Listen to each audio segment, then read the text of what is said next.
Vamos a orar entonces. Vamos a tener una oración para empezar el estudio. Oramos. Padre Celestial, te agradecemos por las bendiciones que hemos recibido de ti durante este día. Te pedimos que tú estés con nosotros durante este estudio. Al abrir ahora tu santo libro, que tu Santo Espíritu nos guíe para entender tu verdad. En Jesús. Amén. Bueno, como ustedes saben, estamos estudiando una serie dedicada a la justificación legal universal, un concepto que presentaron los pastores Jones y Waggoner en 1888. Entonces, este tema lleva el título Salvador del Mundo. Salvador del Mundo es el título de este tema. Vamos a iniciar el estudio en Hebreos capítulo 7, versículo 27. Hebreos 7, 27. Búsquenlo allí en su Biblia. Dice Hebreos 7, 27. Que no tiene necesidad cada día, como aquellos sumos sacerdotes, de ofrecer primero sacrificios por sus propios pecados y luego por los del pueblo, porque esto lo hizo una vez para siempre, ofreciéndose a sí mismo. Está hablando de Cristo. Así que Cristo hizo esto una vez y para siempre, un solo sacrificio por los pecados del mundo entero. Se ofreció a sí mismo.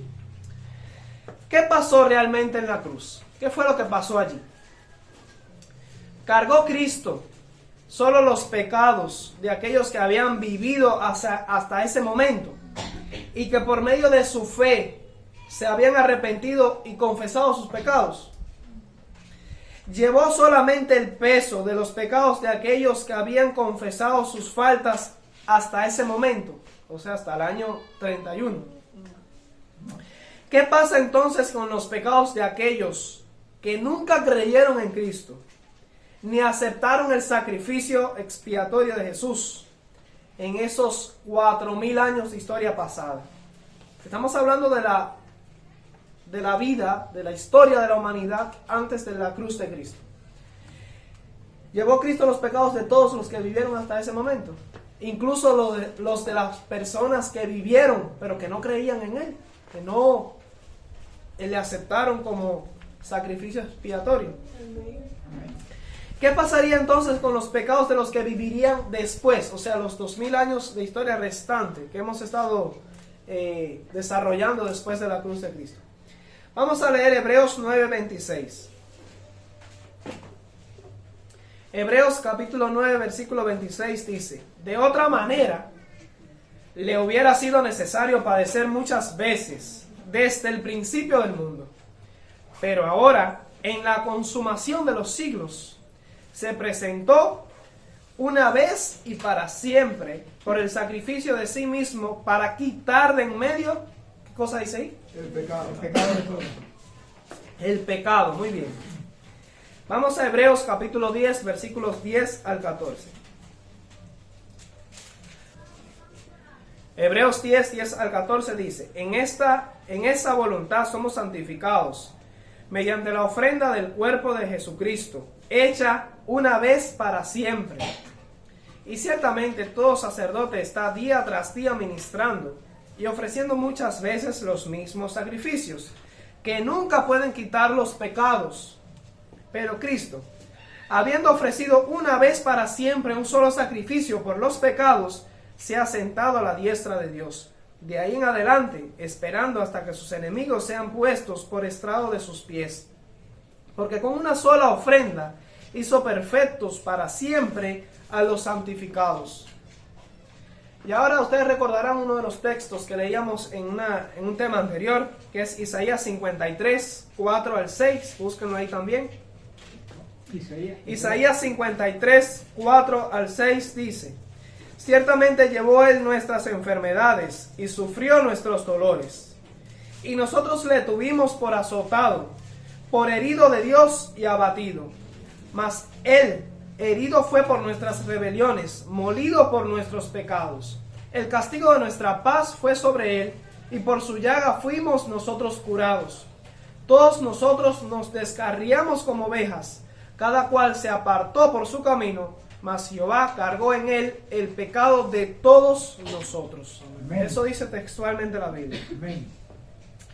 En la cruz Cristo no solo llevó los pecados de los que se habían arrepentido y confesado hasta ese entonces, sino también de los que habían vivido y jamás se arrepintieron ni confesaron. O sea, 4000 años de historia de la humanidad hasta la cruz de Cristo. Hubo personas que creyeron en el sacrificio de Cristo, que creyeron en el plan de redención y que se arrepintieron de sus pecados, los confesaron y los entregaron por medio de la fe a esa promesa que Dios había hecho de enviar a un sacrificio en expiación por el pecado.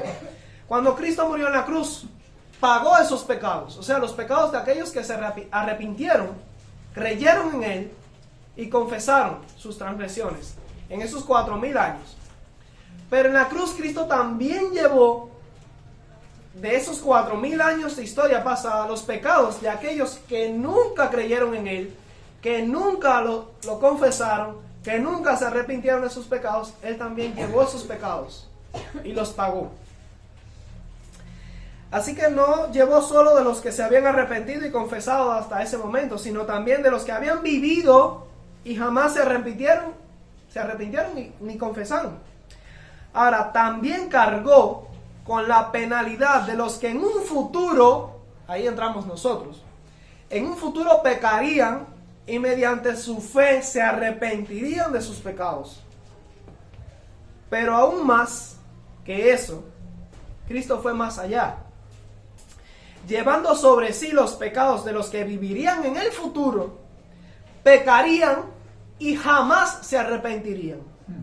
En definitiva, en conclusión, Él llevó en la cruz los pecados de todo el mundo, independientemente de su aceptación o arrepentimiento. En la cruz, Cristo cargó los pecados de toda la raza humana. Amén. Amén. El pecado de la raza humana fue colocado sobre la cabeza de Cristo en la cruz sin nuestro consentimiento, sin nuestro permiso, antes del arrepentimiento, de la confesión y antes de que ejerciéramos la fe. Dios no esperó a que el mundo entero viviera y confesara sus pecados para que Cristo los llevara y cargara sobre la cruz. Los pecados de todo el mundo fueron colocados sobre Cristo en la cruz sin tener en cuenta la fe o el arrepentimiento de nadie. Con su muerte quedó pagada la deuda y cancelada la culpa de la humanidad. Amén. ¿Qué nos fue imputado a nosotros como consecuencia? Como transferencia legal nos fue imputada la justicia de La Cristo. justicia de Cristo. Ahora, ante esa verdad bíblica nos llega una cuestión, una pregunta. Y es una pregunta acerca de la fe, el arrepentimiento, el ministerio del santuario. ¿Para qué sirve entonces? Algunos preguntarán entonces, si ya la deuda de todo el mundo ha sido pagada, si ya la culpa de todos ha sido cancelada, si ya todos fuimos legalmente justificados y perdonados en la cruz, ¿qué pretende lograr entonces la fe y el arrepentimiento? ¿Significa eso que todo el mundo se va a salvar? No. ¿Significa eso que todos tendrán vida eterna al margen de su decisión o su comportamiento y conducta? Claro que no, ¿verdad? Cuando Cristo murió en la cruz, experimentó la segunda muerte por todos. Los pecados del mundo entero fueron colocados sobre Cristo. Mientras que por otro lado, su justicia fue acreditada al mundo entero, cubriendo a todo pecador que vive o vivirá sobre la tierra. Así la humanidad quedó absuelta o libre, justificada de sus pecados. Dios perdonó al mundo en Cristo. El Padre colocó sobre él los pecados pasados, presentes y futuros de toda la humanidad. Pagó la penalidad de la ley en favor de la raza humana, canceló nuestra culpa y pagó nuestra deuda. Entonces, ¿de qué sirve todo el servicio interno del santuario celestial en favor del hombre y la expiación final? La respuesta está en el mismo acto de reconciliación. Ustedes han escuchado esa palabra, reconciliación. ¿De qué sirve que Dios me ame, me perdone y se reconcilie conmigo, esté reconciliado Él conmigo, si yo no me reconcilio con Dios, no le amo y no acepto su perdón? La reconciliación completa la reconciliación final exige de ambas partes. Es una obra cooperativa. Dios respeta el libre albedrío de las personas y valora la voluntad humana como algo inviolable. De nada vale todo lo que Dios ha hecho y entregado en favor del pecador si éste ignora la salvación y la redención ya efectuada en su favor. Cristo murió para darnos una segunda oportunidad de vida eterna, un tiempo de gracia, en el cual seremos juzgados y analizados para ver si somos dignos de vivir eternamente con Él. La obra sumo sacerdotal de Cristo y el servicio interno del santuario celestial es para beneficio de los que aceptan y reciben la expiación hecha por ellos en la cruz. En otras palabras, para los que personalmente llevan sus pecados al santuario por medio de la fe, para que se haga entonces una expiación personal en favor suyo para vida eterna. Ahí entonces es donde juega un papel importante la justificación por la fe. Esta es la parte subjetiva y personal del Evangelio. Es aquí donde Dios nos juzga y determina si merecemos vivir para siempre con Él. Ahora, en la experiencia práctica, ¿cómo se desarrolla esto? En términos prácticos, cuando un pecador reconoce en Cristo un Salvador y cree por la fe que Cristo no solo murió por el mundo, sino que murió por él personalmente, entonces se produce el arrepentimiento y la justicia que viene al pecador por medio de la fe. El pecador es entonces declarado justo en los registros celestiales y hecho justo en su corazón. Su pecado es registrado y transferido al santuario celestial. Y es entonces allí donde se lleva a cabo la reconciliación o la expiación final para ese pecador. Mediante ese acto, el hombre se reconcilia entonces con Dios. El perdón de Dios es escrito al lado de cada pecado confesado y abandonado. La obra personal e individual de salvación a favor del pecador se lleva a cabo entonces dentro del santuario, mientras que todo lo necesario para la salvación de la humanidad corporativamente fue hecho en la cruz, en lo que llamaríamos el atrio del santuario. Ahora, noten esto, que el pecado confesado, el pecado del que uno se arrepiente y confiesa ante Cristo, no es entonces colocado sobre Cristo. No piensen que cuando ustedes se arrepienten, ese pecado entonces es colocado sobre Cristo para que Cristo lo pague en ese momento, sino que es transferido por la fe mediante la sangre de Cristo al santuario. Y el perdón que Cristo ofreció corporativamente al mundo es registrado y administrado al lado de su pecado como testimonio de que este pecador recibió el don, recibió el perdón o aceptó el regalo personalmente. Debe entenderse que el propósito de la justificación por la fe no es imputar entonces a Cristo algún pecado nuevo que no llevó y que no pagó en la cruz. Usted no le está notificando a Cristo un pecado que se le olvidó pagar en la cruz. Ya ese pecado por el cual nos arrepentimos y confesamos le fue imputado a Cristo en la cruz y también fue pagado entonces por su sangre. Ahora escuchen esta cita del Espíritu de Profecía que es clave para entender esto. Esta cita está en el libro Nuestra Elevada Vocación, página 124, párrafo 4. Dice: el hombre no puede cometer ningún pecado por el cual no se haya hecho el pago en el Calvario. O sea, Cristo en el santuario no paga pecados. ¿Los pecados dónde fueron pagados? En la cruz. El hombre no puede cometer ningún pecado por el cual no se haya hecho el pago en el Calvario, en la cruz. No existe pecado que se pueda cometer o confesar para el cual no se haya hecho ya una reconciliación o una expiación en la cruz. Así que cuando un pecador se arrepiente, no está sacrificando nuevamente a Cristo para sí mismo, sino que está reconociendo lo que ya Cristo hizo por él. llevar todos sus pecados y pagarlos sobre la cruz. No está colocando recientemente su pecado sobre Jesús. Ya Jesús llevó el peso de ese pecado. Recuerden el texto, Jehová cargó en él el pecado de todos nosotros y lo pagó con su muerte. Entonces, ¿qué sucede en la justificación por la fe? Pues se lleva en los registros celestiales tu aceptación del sacrificio y la muerte de Jesús, además de tu conversión y nuevo nacimiento. En otras palabras, tu reconciliación personal con Dios, o sea, la parte tuya. Tu respuesta en agradecimiento a Dios, ya que la justificación por la fe es también una experiencia vivencial, algo que experimenta cada pecador. El perdón de Cristo es anotado en los registros celestiales al lado de cada pecado registrado en el cielo.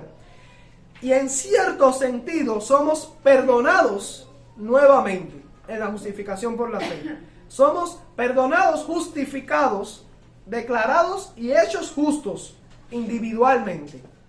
Ya no de una forma corporativa, sino personal. Dios en Cristo se reconcilió legalmente con el mundo. Dios está reconciliado con el mundo. Dios nunca ha estado enemistado con el mundo. Pero el mundo debe también reconciliarse con Dios para que la reconciliación o la expiación final esté completa. En otras palabras, la justicia que viene por la fe es para que lo que Cristo logró para toda la humanidad temporalmente en la cruz sea efectivo eternamente para ti y para mí. Amén. De ahí que el Evangelio de la Salvación reconoce una obra objetiva, corporativa en la cruz, pero también reconoce una obra subjetiva, un ministerio personal en el santuario celestial. Vamos a leer ahora en la Biblia allí, 1 Timoteo 4:10. 1 Timoteo 4:10. Allí se reconocen estas dos partes.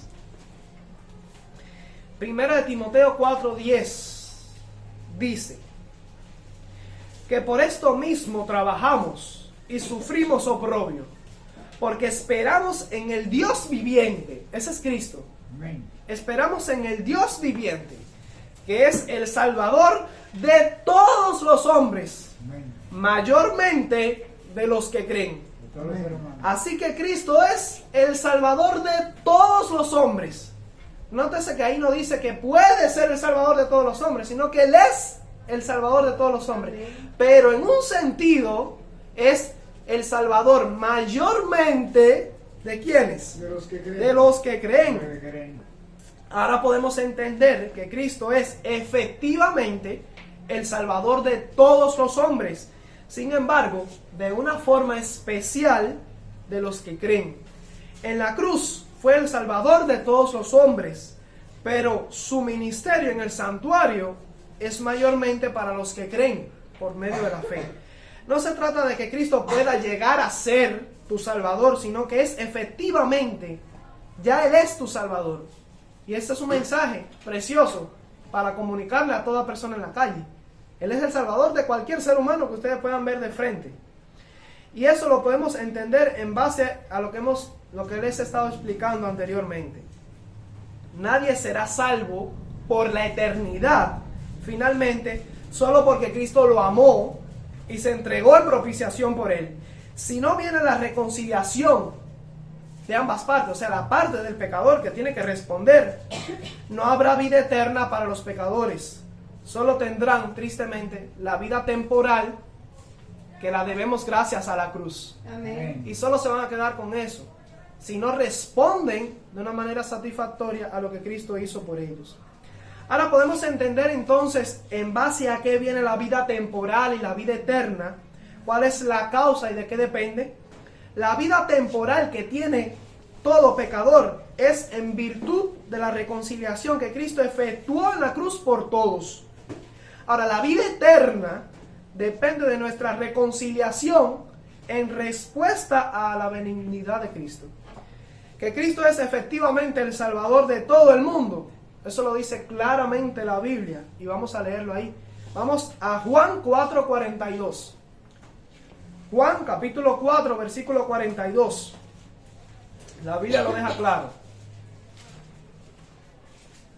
Y decían a la mujer: ya no creemos solamente por tu dicho, porque nosotros mismos hemos oído y sabemos que verdaderamente este es el Salvador de algunas personas. Del mundo. Ah, muy bien, dice ahí, este es el Salvador del mundo, el Cristo. Otro texto, Primera de Juan 4:14. Primera de Juan 4:14. Dice allí: y nosotros hemos visto y testificamos que el Padre envió al Hijo, el Salvador del mundo. Otro texto clarito, ¿no lo dice así? El Salvador del mundo. Hay quienes creen que Cristo vino solo a salvar a un grupo selecto de personas. A los judíos. A los judíos algunos creen, otros creen a los escogidos, pero no es así. La Biblia dice que Él vino como el Salvador del mundo. Primera de Timoteo 1:15. Otro texto. Primera de Timoteo 1:15. Miren cómo dice Pablo allí. Palabra fiel y digna de ser recibida por todos, que Cristo Jesús vino al mundo para salvar a los pecadores. ¿Cuántos estamos incluidos ahí? Todos. Todos, muy bien. Cristo vino al mundo para salvarlos a todos los pecadores, de los cuales, ¿cómo se consideraba Pablo? Yo soy el primero. Así deberíamos ser todos. Yo soy el primero. Todos deberíamos considerarnos el primero de esos pecadores, los más pecadores. Cristo vino al mundo a salvar a los pecadores.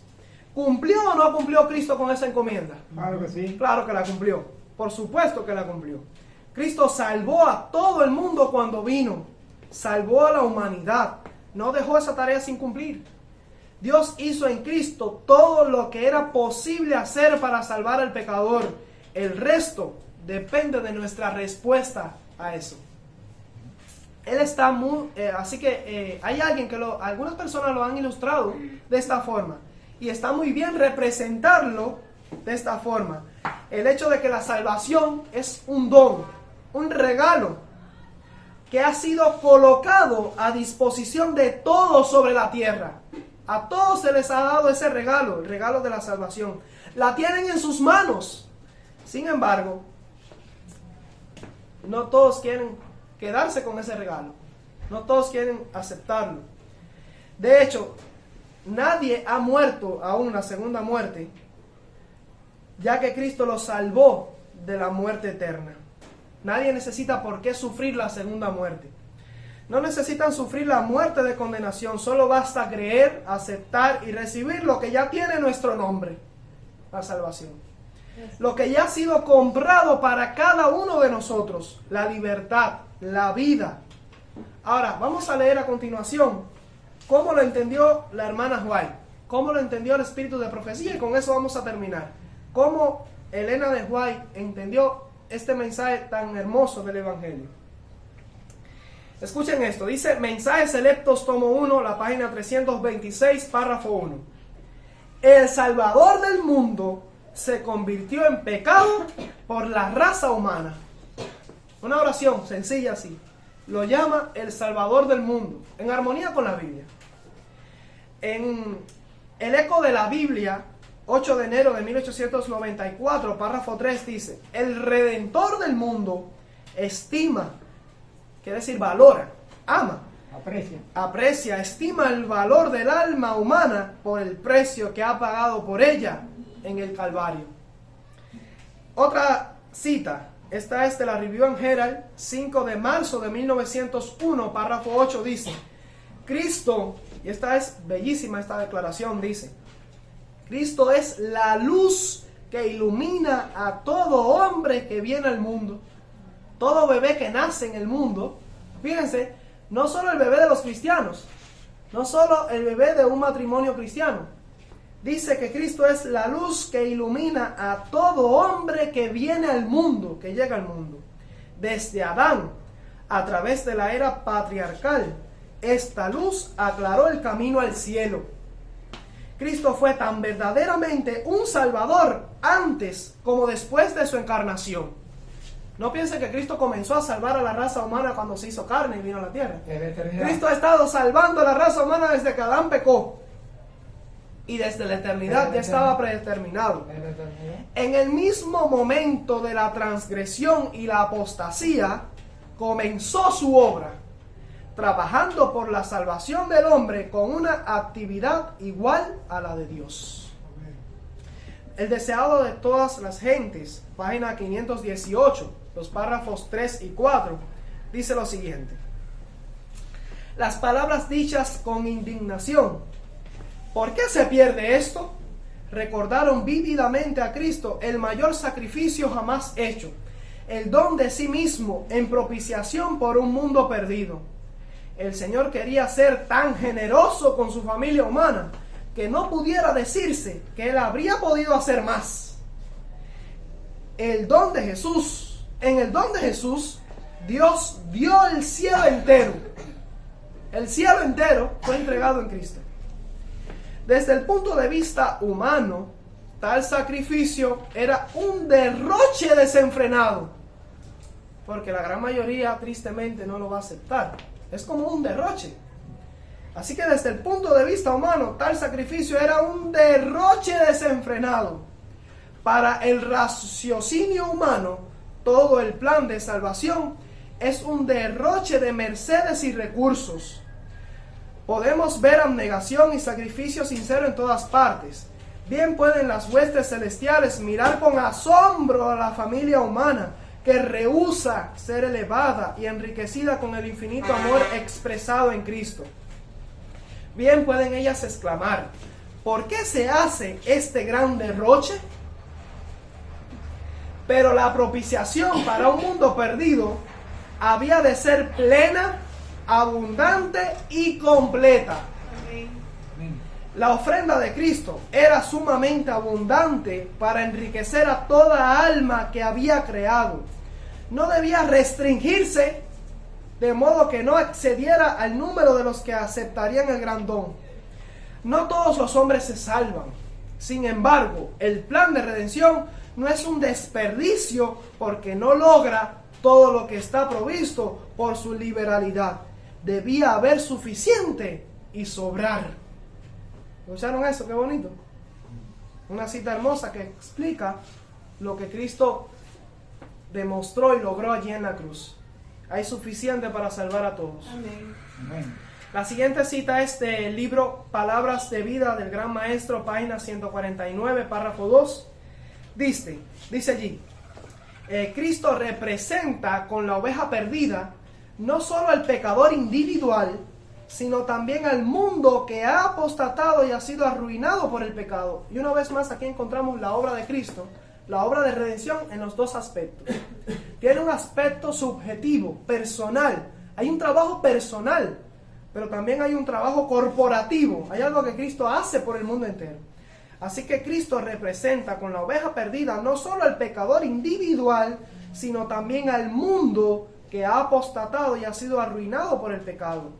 Este pequeño mundo caído, la única oveja perdida, es más preciosa a su vista que los 99 que no se descarriaron del aprisco. Cristo, el amado comandante de las cortes celestiales, descendió de su elevado estado, puso a un lado la gloria que tenía con el Padre a fin de salvar al único mundo perdido. Amén. A este mundo.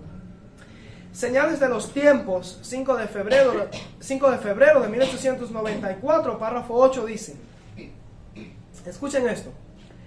En el momento en que el pecado se había convertido en una ciencia, cuando la hostilidad del hombre era más violenta contra el cielo, cuando la rebelión echaba raíces profundas en el corazón humano, cuando el vicio era consagrado como parte de la religión, cuando Satanás se regocijaba en la idea de que él había llevado a los hombres a tal estado de maldad que Dios destruiría el mundo, Jesús fue enviado al mundo no para condenarlo, sino, gracia asombrosa, para salvar al mundo. Los mundos no caídos observaron con intenso interés ver a Jehová levantarse y barrer a los habitantes de la tierra.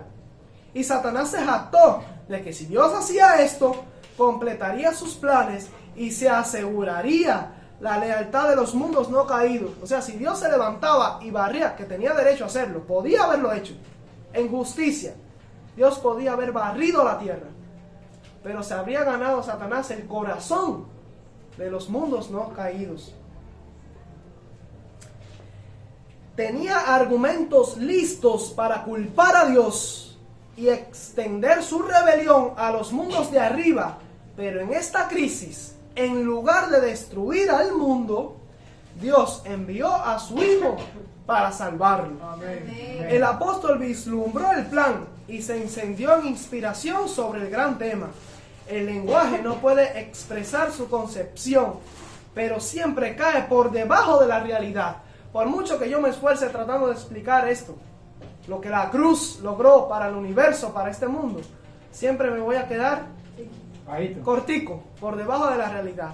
Siempre nos vamos a quedar cortos y esa va a ser la ciencia de estudio por toda la eternidad. Dice, el lenguaje no puede expresar su concepción, pero siempre cae por debajo de la realidad.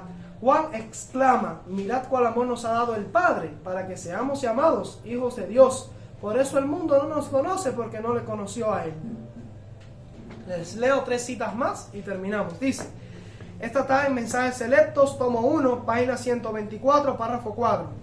Los judíos veían en las ofrendas de sacrificio el símbolo de Cristo, cuya sangre fue derramada por la salvación del mundo. El deseado de todas las gentes, página 137, párrafo 3, dice, todo el plan del culto de los sacrificios era una predicción de la muerte de Salvador para redimir al mundo. Y Mensajes Selectos, tomo 1, página 390, párrafo 5, dice, nadie puede mirarse a sí mismo y encontrar algo en su carácter que lo recomiende ante Dios o haga segura su aceptación. Solo mediante Jesús, a quien el Padre dio por la vida del mundo, puede encontrar acceso a Dios el pecador. Amén. Así que en resumen, Cristo Jesús es el Salvador del mundo. Amén. Ojalá y podamos entender un poquito de esto. En el próximo tema vamos a ver la consecuencia lógica de esto, y es que si Cristo es el Salvador del mundo, es porque realmente salvó al mundo, Amén. salvó a todos. Que Dios les bendiga. Amén.